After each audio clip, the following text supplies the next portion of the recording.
that's going in your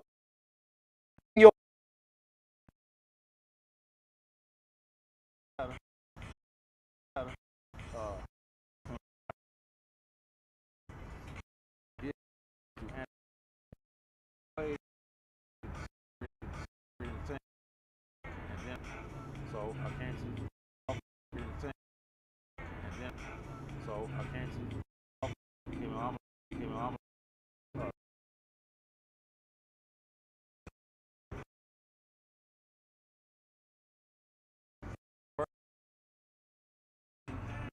Thomas and Mack, South. I'm getting them into it. Greg Hansen, we did.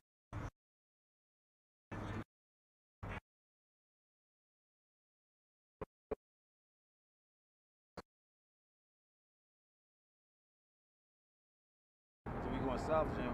We gonna play no basketball. We play like one-on-one basketball. And this one, the NCAA started investigating, right? So we have to take inside the gym, watch us practice. So long story short, we practiced, and one day we played. I think he was there. The first time you get to see the rubber play in the South Gym. right. I'm sitting on the bench, they say my name, but the dude that ran the financial education for Target, he said, I need to start Larry in the locker room. He's too tired of life. I said, yo, Larry. I said, man, we got to talk to you. Someone from the financial aid office, we got to pull out the office and talk to you. You can't play right now. Man, I go in the financial aid, they say, sorry, Larry, you cut off. The financial aid fought. That's what we're going to do. You either going to pay or find a way to get it in. I go to Target office and find you, Larry, take your time, go to Shaky College and know the head coach over there, and come back and play. So I stayed back and forth. Next thing I know, I'm staying at my dorm room. I'm going back and forth. I'm staying with Moses Scurry, his apartment. When they said, Larry, we got to get out. We go to Venetian. Guess who we see? Who? Public Enemy. Oh, wow. So we see Public Enemy. So I know Public Enemy favorite play. I walk up to him, start chopping, say, hey, man, slow down. When we talking to John Stockton, he run a Def Jam. John Stockton gave me his car. I looked at it. Tears come out. I said, damn, it's a Def Jam call. So I got the card, put it in my wallet. He said, come to our show. I hang out with him. He said, I'm going to go on a tour. I'm going to come back and call you. Answer the phone. Next thing I get a call from us, a text. He needs your date, your birthday, social security card, mailing address, and a bank account. 4 days after that, UPS is dropping off Foxy Brown, EPMD, album, sets, Fab Farm, Russell Simmons, everything out the box. And he had to do a conference call. You know what I'm saying? Right. So let's do a conference call. Now, keep in mind, there's 3 teams in every city. 35 cities on the conference call. You know what I'm saying? So remember Crondon? He's in the movie star. He was street team in LA. Down Mitchell Slick in there. So next thing I know, I'm on a conference call. It's going down. So we're doing our thing back and forth, talk about this and that. And he said, Larry, why don't you talk about yourself? I said, I'm Larry. I got this club called Utopia, HipHop101. I do it Sunday nights. He said, stop. Guess who's on the call? Kevin Lowry. I said, Larry, check this out. We're going to give you avenues to our roster. All I want to know is make sure the doors open up, sound check, equipment on deck. We're going to comp you all the artists on the roster. I said, what? You going to comp me the roster? Man, next thing I know, the first one I did was Redman. Is that right? That's the first one, Redman. I was there. I know. that was strong. But it was lit. Yeah, it was lit. So, you know, Redman came, we did sound check. Now, this is a true story. Now, me and T-Wade and Kyle, we're going through our little ups and downs, right? Right. Because there's some tension going on because Kyle left Way to the Blue and so my own thing just took off. Right. So remember they had this show called Flavor Song? House of Flavor. House of Flavor. So right. T-Wade said, hey Larry, L Boogie, I want to put my stuff in your store. I said, go ahead and do it. And then I know Dave Cohen said, Larry, you should charge him. I said, yeah, let him do it. Dave Cohen charged him. I don't know what was going on. So I get to the sound check. T-Wade and try to jump me. I'm with Redman. Is that right? Yeah, try to jump me. And you with Redman? My brother now. I'm with Redman for sound check. Why you doing us like that? I said, do what? You said we put our shit in the club. Nigga, fuck you. I said, get the fuck off me, dog. Is that right? I didn't do that shit. I said, you better talk to John. You better talk to Dave Cohen about that shit. Right. Dave Cohen said, calm down. I'm going to call it. I said, I'm sorry, man. I said, get there, say your shit. Wait. Man, it's the first time I heard that. I said, these facts. Okay. Facts. You never facts like that. Now, after Redman took off, right? So I'm still doing my thing. Conference calls going on, but remember this, I'm getting crates of albums.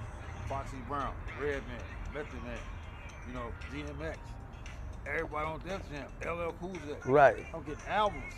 What you hear right now is HipHop101 playing in the background. Right. You hear the culture? It's me. It's my music. Ain't no distraction with this station.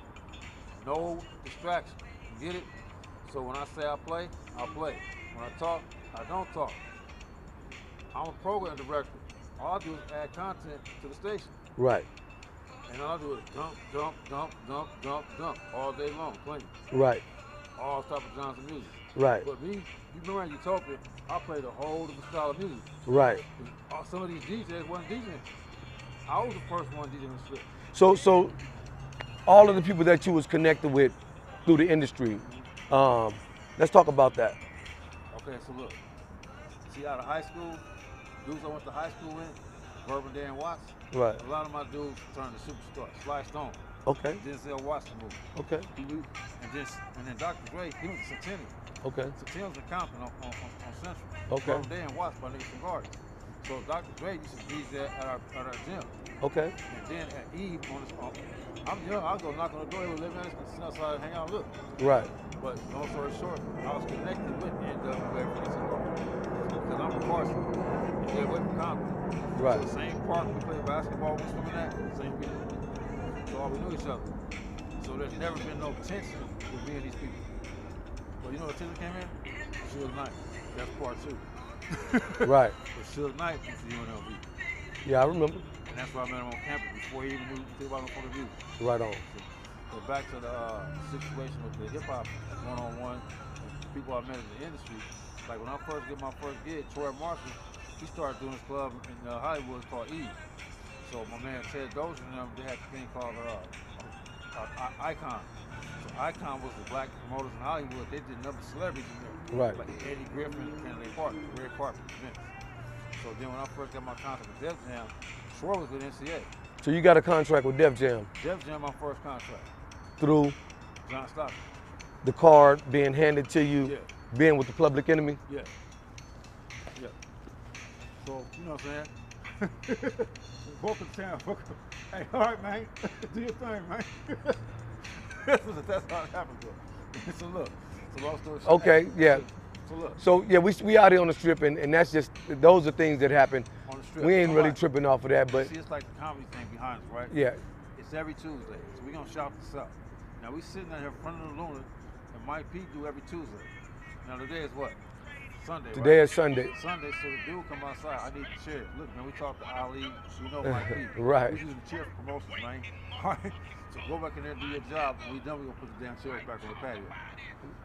Yeah, so, you know, this city has had so many entertainers, superstars, hip-hop artists, and all of that. So let's talk about, you know, man, I heard some way down the line that something about you was managing Club 44 or something like that. Did you have an office or something like that? What's that? Club 40 something, 40, what is it? Is this who? No, the thing with Jay-Z. No, oh no. There was a The place that was over there off of Cambridge. by spinning around. No, it was over off of like Cambridge, and When I had Jay-Z, I was it was like Flamingo and Cambridge. Oh, that was the rail station? I don't know what it was. It was like a little spot y'all had over there, but it was the office or something. And I think Jay-Z was tied into it. Well, no, because when I started talking to Jay-Z, the lady, her name was Ace, from a company called Physicology, right? Okay. So I didn't have an office. I was working on my house with Angel and my son Larry. So I didn't have no office. I had an office inside the house. So have you ever met Damon Dash? Stop. You ever met Damon Dash? Multiple times. So when you first met Damon Dash, what was you know, I heard about, you know, something, but what was the first thing that happened between you and Damon Dash when you first met him? Turn this down. I'm gonna break this down, y'all, right? I gotta say, like, I didn't know who Dame Dash was from the beginning. Like the girl named Asia, she had a company called Physicology. Physicology is based out of LA and Hollywood. Her family was Jews and people in the industry, so they gave their daughter actually to do her own thing. So she had access to all the independent artists that wasn't signed. So I got Questlove, I got Common, a bunch of artists through her, right? Just right through her, she had to connect. So one day she called me up because she knew what I was doing in Vegas, because she was giving me artists, right? Remember I did from MTV, Chuck, Dr. Dre, and Ed Lover. Yeah, yeah. Mary J. Blige with the Right. party, and they didn't come. Yeah, yeah. And I got sued. Right. Long story short, but she the one that got Jay-Z for me. Okay. So she said, this dude named Sean Cardi, independent. I told him about you. She used to drop Jews on all the time. So he called me up. This is Sean Carter, Jay-Z. I said, hey, what up, man? So I didn't know who he was. Right. Like, this dude wasn't signed yet, bro. Right. Independent. So me, if I know music, and she knew I was a promoter, and she knew I was good with music, so I'm talking to this dude on the phone. He said, look, man, I got these records I'm pushing out. I want to know if we can come out and work some out. We do some clubs on the West Coast. You in Vegas? I said, hell yeah, we can do it. I said, send me some music. He sent me some music. I started listening to it. He said, boom, you got a budget? I said, look, man, I ain't got no budget, but I'll hustle. I got people that got money that will put money up if it's gonna make us a profit. He said, cool. He said, what about a couple racks? I said, you know what? I thought about it. Now, long story short, I was always messing with Floyd. Floyd always dropped money on me. So boom, he said like $2,000, $2,500. I said, okay, how many flights? He said 6, 5. So it was Biggs, Tata, Dane, Memphis, and Jay. So Jay-Z and Biggs came up first. I picked them up. I had to stay at Lexus Park on Arm, on the strip. They would be in Vegas. So boom, they came out. And long story short, my phone blowing up. I get a call from Big E, XL, and Paulie Mac. Hey man, we got the Hummers. You think we could do something with Jay-Z over here? Because they knew I was doing it, but nobody knew he was, but they knew I was doing it. Right. I said, I could see, but I only got him for one night. So they begged me to bring it to the Hummers. Do you know I brought Jay-Z on stage, got the mic and just dipped? Is that right? At the Hummers.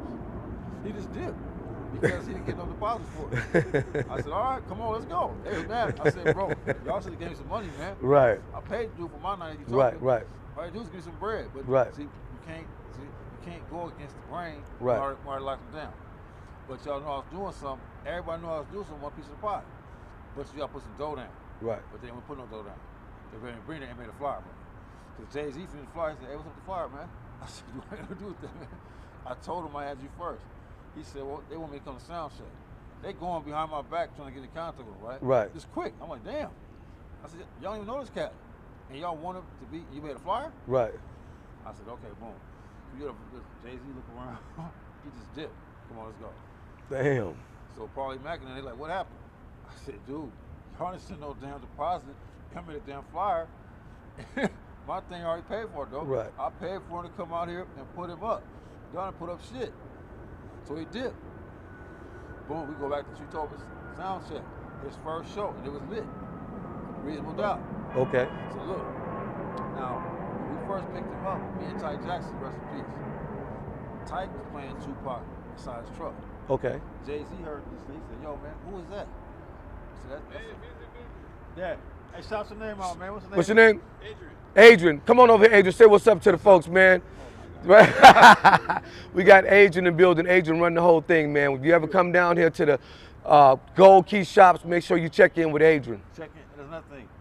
When you come to Vegas, you gotta check in. You gotta check in. It's not no big huge. It's been like that. Yeah, it's been like that. No loose cannon type of stuff going on in Vegas. I'm not talking bad about these cats, but you going and check in LA and you're right. locked up right now. You know what I'm saying?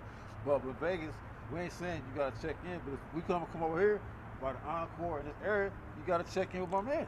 Absolutely. You gotta have a permit. Absolutely. You know what I'm saying? That's how it is. So look, check this out. The Vague. Make sure you get your merch. Make sure you get my book. Yeah. It's on Amazon Prime. It's called Behind the Lights of Las Vegas. Make sure y'all tune in to the radio station. HipHop101. HipHop101 FM. It's syndicated through Live 365 Live. I mean, check it out. The station's on fire. It's blowing up. I did it mobile signs with other people, but we did it, but I left it alone. So when I started doing my own thing, I took my time. I studied when I first did it with 2 other people, but we all did it together. But once I got on my own, I studied and then I bossed up in LA and went to the office in San Diego and talked to them face to face.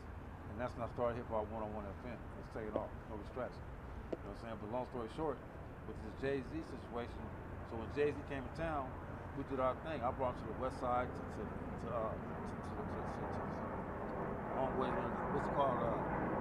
Hair Unlimited, to by Angie Side Sound, to by Urban Source. Jay-Z went in there and went shopping. See, Larry Sight and Sound was, you know, the record store that's been around for a long time. It doesn't exist right now today, but still shout outs to Larry Sight and Sound, and definitely we're gonna shoot out my man Larry. Larry, who owned it, you know, when you got here, he had passed away. But Larry was, you know, a slim, light-skinned, tall brother, you know what I mean? Real smooth dude, and he ran the record store, Larry Sight and Sound, and it actually was on Owens at that time, and then they moved it from Owens to Martin Luther King. Angie has always worked there. I don't think Angie ever had any other place to go other than work there. I think like that was her only job. She took it off. And then she took it over, and you know, and she carried it for a long time. And then the niece, she stepped in and she took it over, and she turned it into a candy shop and a banquet hall. And you know, right now it's not there anymore because there's different things that's happening in the world today. But I tell you, Larry Sight and Sound was like the bomb, man. I mean, people could complain and say what they want to say. Only the Vegas people are hate, but the real people know that Larry Sight and Sound was the shit. That was just point blank, you know what I'm saying? And also give a shout out to Phase 2, you know what I mean? That was the son, which was Terry, who had the you know, next door. Hey man, Vegas it's a great thing. We even out here on the Strip, but we still talking about our neighborhood, the community, and you know, I'm representing North Las Vegas because that's where I was raised and born. That's where I was raised at. I was born on the West, but we getting back to the Jay-Z story with my man Larry. The story is just, see, I'm getting goosebumps because I'm gonna tell you something. I come from a culture of Los Angeles, California, so K-Day was the culture that I have in my blood. So when I came out here, first thing I did for basketball, I came up my dorm room and just walked to the west side like it wasn't nothing. I ain't know nobody on the west side. I said, where the west side? I called a taxi. I'm just walking around. Boom. I'm walking around. I walked to a club. Guess in the club? King J and DJ Twin DJ. I just walked into the club. Nobody knew. Then I went to Uptown. I see King J again. And me personally, I was like, well, I'm down with Public Enemy. I know Chuck D. Right. For real? I know him. Right. I know him. They said, well, come on in, dog. That was the first time they really seen me. So we became best friends. But long story short, the Jay-Z thing is like, the thing is deep. It's like, when Tyke played some Tupac in the car, now Jay-Z, he's shopping his demo around. He ain't got no deal. Floyd Mayweather didn't sign no contract. So both these dudes were hanging out with me before they signed the contract, because I like Jay-Z music and I picked out the records that I like, and that's when he came to Vegas. He wasn't signed yet, he was shopping. So y'all think about it. Who took care and heard his music first? Me. So all these, this before Dame came into the loop. All right? So Sean Carter, you know me, bro. Just because you know friends, you knew me before you met them cats.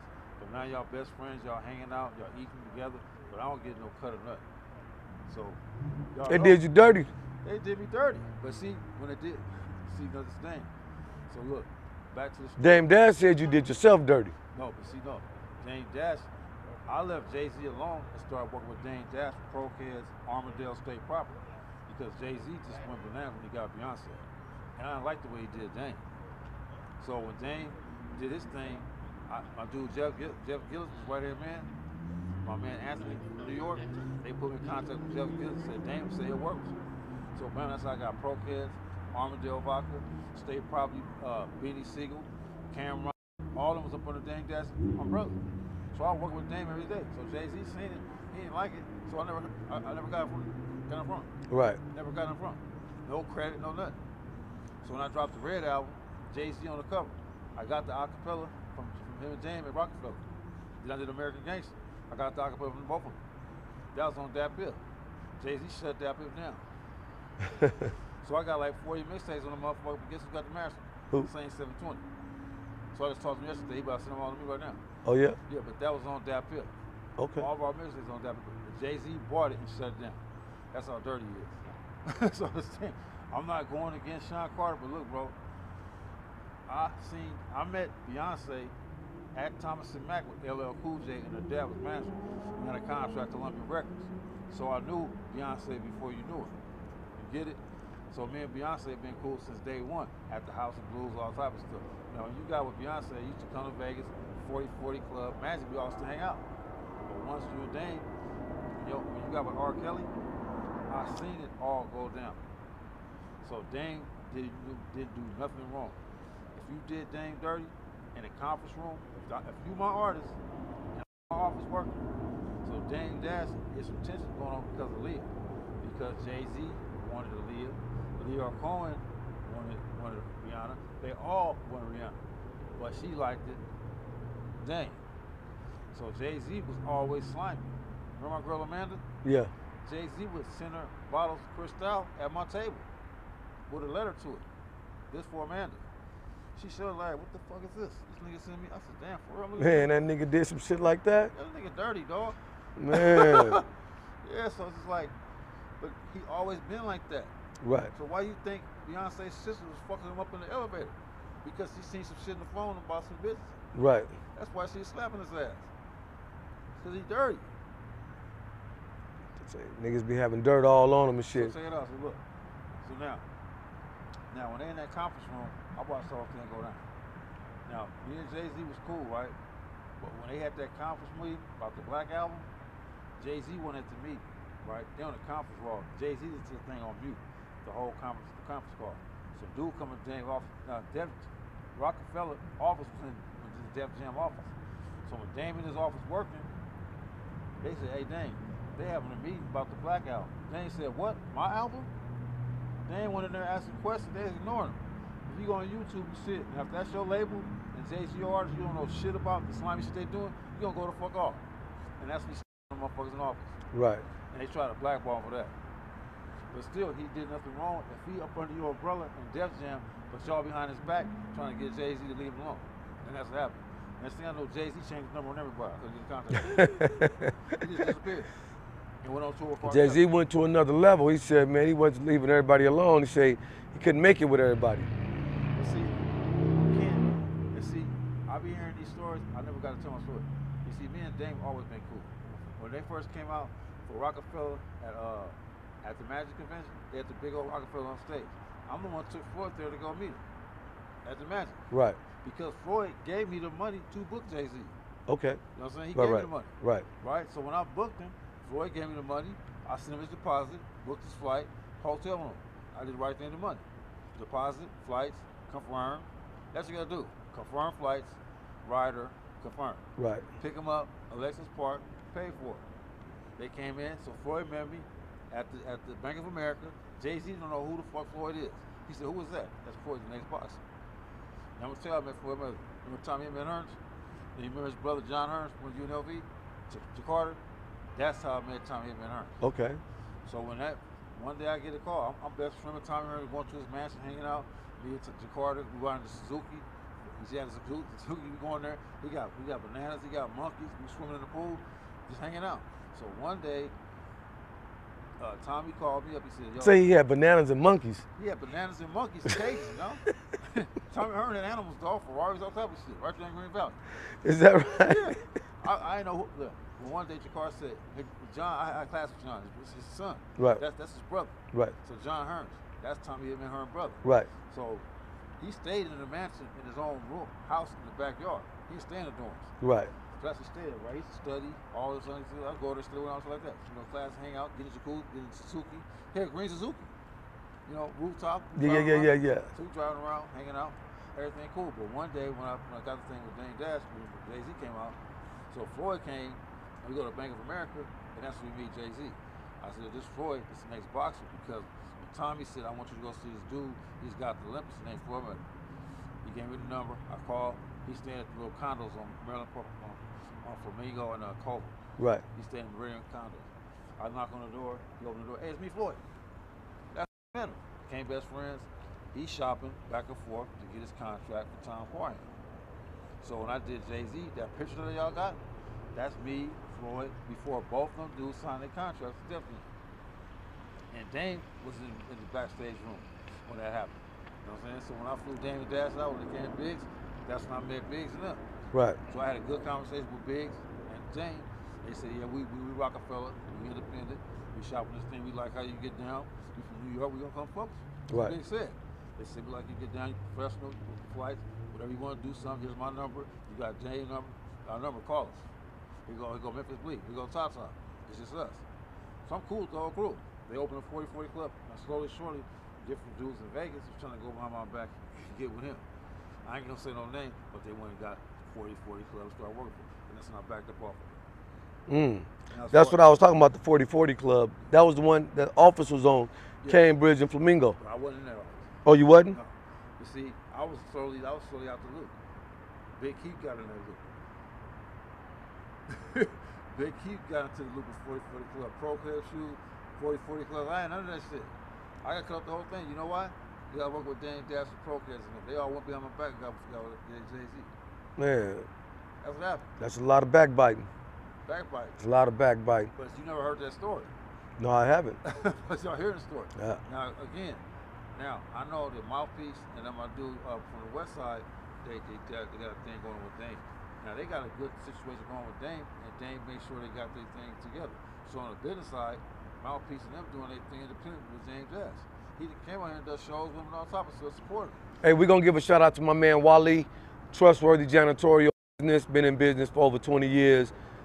That did 10 years in prison, out the streets, running his business, making his money, and continuing to do it. So I'm going to give my man Wally a shout out. If y'all don't know who he is, hey, when you come to Vegas, ask about Wally. You're trustworthy. You need your carpets, your pressure, or commercial cleaning or something like that. I don't think too many houses or rooms, nothing like that, but I'm just giving him a shout out, man. He's sponsoring and did some things. And also, you see at the bottom of the screen, you see Sammy's Pizza. Make sure y'all stop in there on Las Vegas Boulevard down. I like to get down, man. The software is professional. Oh, man, this is what's happening, man. You know, look, when you're in the vague, you got to do the vague the right way. You know what I mean? Hey, I've been a long time with the vague ring song.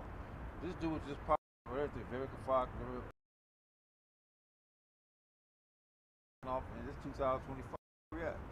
So we doing our thing, man. So I was real aggressive, you know what I'm saying, jumping out into the game and putting it down. So that's. Hey, I had this. See, when you say aggressive, yeah, this was aggressive. Just to get on stage at Utopia, I used to boss up want to be in the VIP room. I said, look, man, just sit your ass down, have a drink, okay?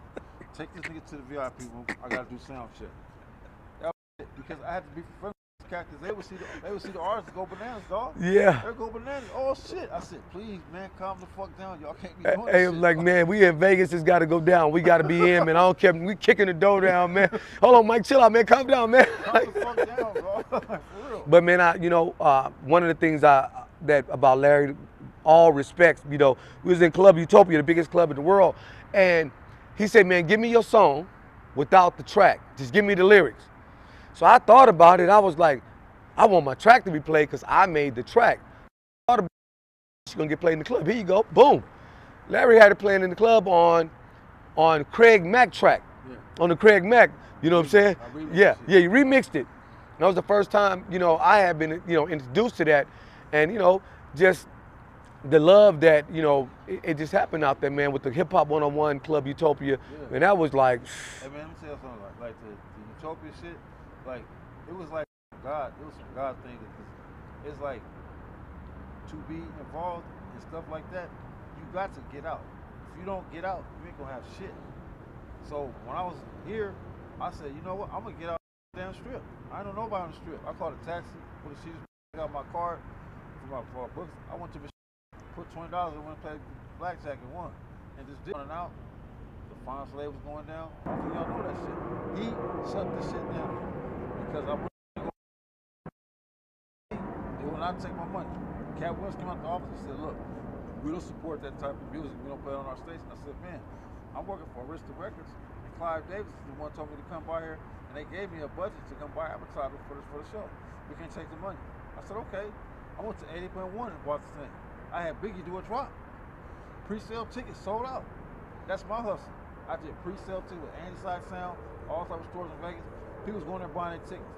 They heard your voice on the drop on 80.1. So it's going down. So Fisher, Biggie did a drop out his mouth, right? Right. Do you know, it was on my birthday too. I'm there with Tyke and them, and I go to limo to go pick him up. Shout out to Tyke. Yeah, Tyke's on. Rest in peace. So Tyke is with me, and then Drakey was there. Rest in peace, Drakey. That's little cousin brother. Now these my crew. So Drakey was with me. He used to stay in my apartment, sleep on my couch. I used to look out for him. We was all together popping champagne. So I go pick up for the limo. I get a call from Diddy and Bad Boy. They said, Larry, we gotta tell you something, man. I said, what's up? I went to the airport. He said, stop, man. I said, good news and bad. I said, what? Biggie not coming. I said, what? I said, nah.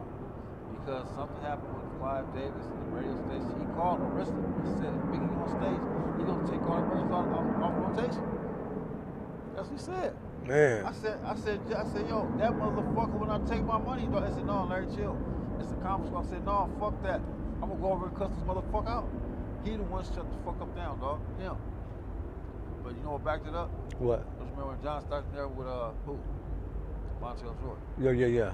That's what backed it up. Cause he was there that night. Right. And he brought Montel Jordan on stage. Yeah, I was there. The whole lot of that stuff. I seen a lot of it go down. But long story short, but see the big thing, see Cat Winslow over that. But then on the James Dash. Now the shit I see like going on with Biggs and how Jay-Z did these cats, I seen when they split up, we changed the number, right? I get that. So Dame Dash went independent, but why cut him out of Rockefeller Records, right? Why pull him out of Rockefeller Records and buy him out? And but Jay-Z, he takes the whole catalog and get banked off of everything and cut the two niggas out. And then for the Reasonable Doubt album, I'm the one helped him with the Reasonable Doubt album when I picked out the records. When he came out of his room, when I picked him up from the airport, he said, Jay-Z got something for you, change your style. Jay-Z gave me a cassette, said, let's go to sound check. That was Reasonable Doubt. I remember. That was a cassette he gave me. I was out there. So that's when he went back and forth and got to deal with Desmond. But see, Franny and them didn't know this cat. I knew him. Yeah, Franny and them had just got here. They wasn't really popping like that. You know what I'm saying? You know, I'll give him a shout out to my man Cool Verge. I always got to give Verge. You know, when Verge was here, we didn't have a whole lot of problems. We get right in. But nowadays, you know, these guys, they, you know, gatekeeping and things like that. All y'all gatekeepers. When you see me, you know what I'm saying? Hey, you already know what it is, man. Don't you know, try and block me up or none of that kind of stuff. You need to be trying to get on the show. You know what I mean, to talk to the folks. You know, when you step in the city, you know what it is. See, I've been seeing a lot of talks with different people in Vegas. Like they be interviewing Warren Peace. Warren Peace is my dude, right? I met Warren Peace at UNLV. He used to work at the office at KU. Warren Peace, what up, boy? And see, Warren Peace, the records that I got on my radio station is from MP3 Wax, right? And then Warren Peace record pool called Direct Music Services. That's where I get my music from, and I get music from the label every day. Interscope, Bad Boy, every day. To me. So I don't have to ask my wife for nothing. So all my stuff is syndicated on the station. There's no distraction. I go home. And now I got a situation with the owner of Live 365. I'm getting royalties off of the advertising and the spins on my station. You heard it here first, man. HipHop101 Club Utopia Part 1. We're going to come back with Part 2 with my man Larry Lair. Hey, listen, if you dig into this dude's background, dig into the crates, dig into the music. Hey, dig it in the crates. Make it real, you know what I'm saying? Because this is my man DJ Larry Lair, Dan Tanner, if you don't know nothing about it.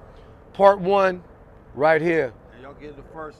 This the first. It's the first thing. This the first of it. This Dame Dash stuff is deep. So make sure y'all click subscribe, hit like and share, and we're gonna give y'all the real about the Dame Dash, Jay-Z, and the Beans. All of that gonna come to you on show 2, and y'all gonna definitely enjoy it and everything. So what you got to say, El? Big shout out to my peoples out in Vegas. I want to say something that's kind of my heart. There's this artist named Kid Roll that's got murdered, right? I know his whole family. I know Ali Mack. I'm gonna tell you a story. When I found out that Tyke had passed away, I'm with Ali. We on our way to BET Awards. I'm taking our kids out to do red carpet for some stuff because they was rapping. Right. So I'm at Ali's house. I get a call from Michelle Green. She brought down crying. She said, Larry, Tyke gone. I said, what? I broke down off tears. And me and Tyke worked on a mixtape. The first mixtape we put together, we didn't get it.